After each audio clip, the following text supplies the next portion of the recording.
Whenever we talk about colonial India, it's always the English that comes to our mind. Yet, they weren't the first European nation to rule India.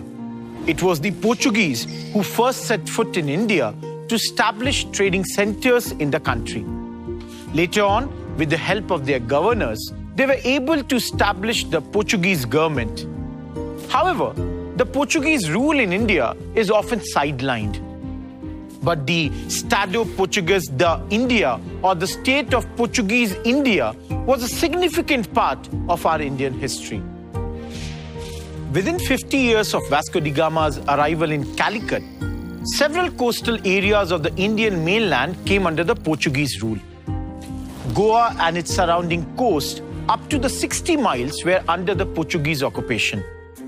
On the western coast of India, the Portuguese controlled the area that extended from Chaul, Mumbai to Daman and Diu. In southern India, they were in a control of a slew of seaport forts and trading posts like Mangalore, Cannanore, Kochi, Calicut, Karanganore, and Ceylon. Although their power in Malabar was scattered, it was enough to hold power over local rulers in possession of the spice-growing lands. They also were in control of some military posts and settlements on the eastern coast, like that of St. Thome in modern-day Chennai and Nagapattinam, both in modern-day Tamil Nadu. And by the end of the 16th century, they were able to establish a settlement in Hooghly, modern-day West Bengal, as well. The Portuguese not only established the settlements, but also involved themselves in diplomatic activities. Diplomats and ambassadors were often exchanged between Goa, the seat of Portuguese power in India, and some of the major kingdoms of that time. Treaties were also signed, and one such treaty was signed between Goa and the Deccan Sultans in 1571. These treaties were renewed as long as the kingdoms lasted.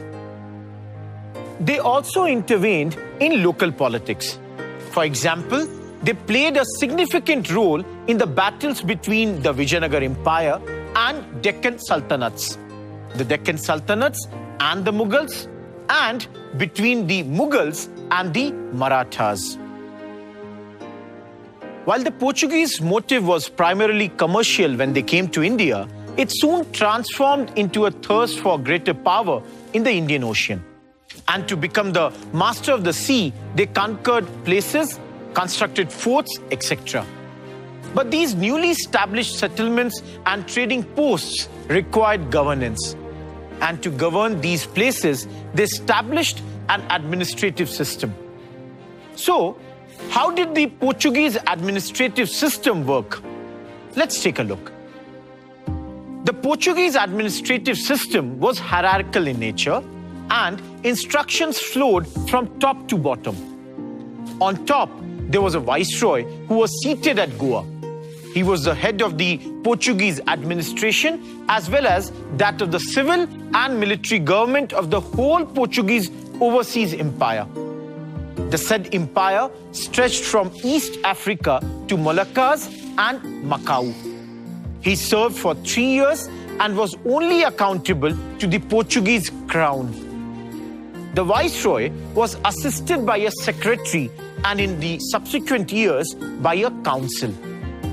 The council was composed of several members such as the Archbishop of Goa, the Chief Inquisitor, some noble residents of Goa, also known as the Fidalgos, captain of the city of Goa, the chief judge of the High Court, and the chief financial officer. Goa also had a municipal council. Other Portuguese settlements and subordinate forts also followed a similar form of governance. The second from the top was the Vedder da Fazenda. He was responsible for the revenues and cargoes and the dispatch of the fleets. The Portuguese forts and fortresses from Africa to China were under the rule of the captains. The captains were assisted by factors. The forts and the captains played a significant role in securing the commercial monopoly of the spice trade with Europe. They also helped to monopolize the trade between various ports within Asia by taxing them and controlling the flow of trade in the Indian Ocean.